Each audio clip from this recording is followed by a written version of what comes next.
23 मई 2025 को सोनम रघुवंशी ने अपने 3 साथियों के साथ मिल करके अपने पति राजा रघुवंशी की शिलांग की ऊंची खाइयों में हत्या कर दी थी और उसके बाद उसकी बॉडी को खाई में फेंक करके वो वहां से फरार हो गई थी। लेकिन 2 जून को जब शिलांग की पुलिस ने राजा रघुवंशी की लाश को रिकवर कर लिया था, तो उसके बाद शिलांग पुलिस को बिल्कुल भी समय नहीं लगा था राजा रघुवंशी के हत्यारों को गिरफ्तार करने में। और जब 9 से 10 जून के बीच में राजा रघुवंशी के हत्यारों को गिरफ्तार किया गया था, तो उसके बाद सोनम भी अपने बिल से बाहर आ गई थी और उसने 9 जून की देर रात को उत्तर प्रदेश के गाजीपुर के नंदगंज इलाके में एक ढाबे के पास में पुलिस वालों के सामने आत्मसमर्पण कर दिया था। राजा और सोनम रघुवंशी इंदौर से शिलांग हनीमून ट्रिप पर गए थे और वे 23 मई को वहां से लापता हो गए थे। इसके बाद 2 जून को जब लाश मिल गई थी राजा की, लेकिन सोनम के बारे में कुछ भी पता नहीं चल रहा था। लेकिन जैसे ही राजा की लाश मिली थी, शिलांग पुलिस ने यह बात बिल्कुल क्लियर कर दी थी कि हमें 100% इस बात पर शक है कि कहीं ना कहीं उसकी हत्या के पीछे उसकी पत्नी सोनम का ही हाथ है।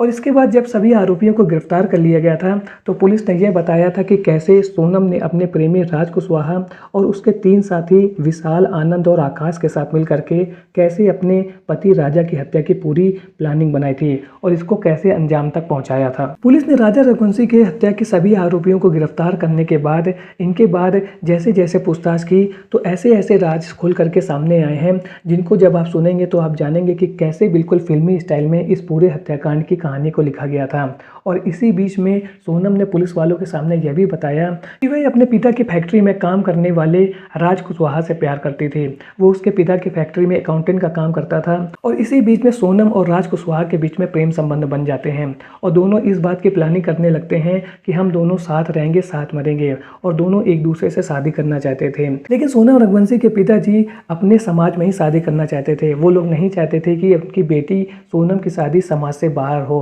और इस बात का अंदाजा सोनम का था। और इसीलिए सोनम ने यह प्लान बनाया था कि वो सबसे पहले किसी लड़के से शादी करेगी, फिर उसके बाद उसकी हत्या की प्लानिंग बनाएगी, और जब वो इस बात पर सफल हो जाएगी और जब वो अपने पति की हत्या कर देगी, तो इसके बाद उसके परिवार वाले यही कहेंगे कि वो तो विधवा हो चुकी है। और इसी बीच में एंट्री होगी राज कुशवाहा की। वो हीरो टाइप उनके घर में जाएगा और यही कहेगा कि मैं आपकी विधवा बेटी से शादी करना चाहता हूँ। और उस समय उनके परिवार वाले इस बात की बिल्कुल भी विरोध नहीं करेंगे कि तुम मेरी बेटी से शादी क्यों करना चाहते हो, क्योंकि उनको तो ऐसा ही लगेगा कि अब तो उनकी बेटी विधवा हो चुकी है, और यदि राज कुशवाहा उससे शादी करना भी चाहता है तो इससे कोई भी दिक्कत नहीं है, वो तो उसको सहारा ही दे रहा है। तो इस प्रकार के क्रिमिनल माइंडसेट के साथ सोनम और राज कुशवाहा ने इस प्लानिंग को बनाया था कि वो पहले विधवा बनेगी और इसके बाद अपने प्रेमी राज कुशवाहा से शादी कर लेगी। लेकिन उसको इस बात का अंदाजा नहीं था कि उसकी इस प्लानिंग में उस निर्दोष राजा रघुवंशी की क्या दोष है, उसको इन लोगों के प्रेम संबंध के बीच में लाने का क्या मतलब बन रहा है। यदि सोनम राज कुशवाहा से प्यार करती थी तो वह अपने परिवार वालों से सीधे यही कहती कि मैं राज कुशवाहा से प्यार करती हूँ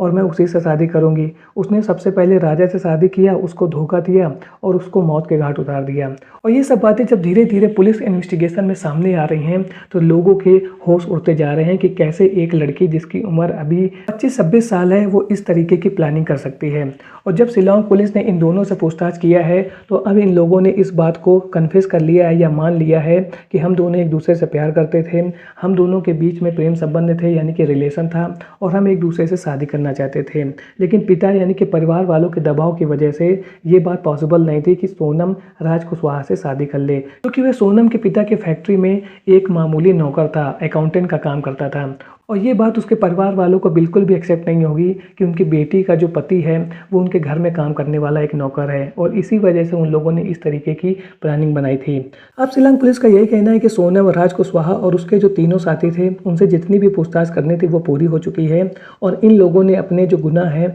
यानी कि जो क्राइम की पूरी हिस्ट्री है उसको एक्सेप्ट कर लिया है कि इन लोगों ने कैसे पूरी प्लानिंग बनाई थी और उसके बाद उसको अंजाम तक पहुँचाया है। और अब पुलिस यही कह रही है कि इनका नैरो एनालिसिस कराने की कोई भी ज़रूरत नहीं है, यानी कि जब इन लोगों ने एक्सेप्ट कर ली है अपनी गलती और हमारे पास पर्याप्त सबूत हैं, तो जब हम इनको कोर्ट में लेकर के जाएंगे तो ये वहाँ पर ये बात नहीं कह सकते हैं कि हमारे ऊपर गलत इल्ज़ाम लगाए गए हैं, क्योंकि शिलांग की पुलिस ने इनके द्वारा कही गई एक एक बात को उन सभी लोगों से मैच कराया है जिन लोगों ने इनको पूरी कहानी के दौरान कहीं ना कहीं देखा था। वो चाहे CCTV कैमरे हों, वो सभी लोग जो इन लोगों से कहीं ना कहीं मिले थे, साथ ही साथ इनके जो मोबाइल लैपटॉप से इलेक्ट्रॉनिक एविडेंस पुलिस ने इकट्ठा किए हैं उनको पुलिस ने हर एक जगह पर टाइमलाइन के साथ इनकी बातों के हिसाब से मैच कराया है। यानी कि जब इनको कोर्ट में पेश किया जाएगा तो ये बात नहीं कह सकते हैं कि हमारा इस क्राइम में कुछ लेना देना नहीं है, या हमको गलत तरीके से फंसाया गया है। यानी कि कुल मिलाकर के शिलांग पुलिस ने बहुत ही अच्छी तरीके से इस पूरे मैटर को इन्वेस्टिगेट किया है,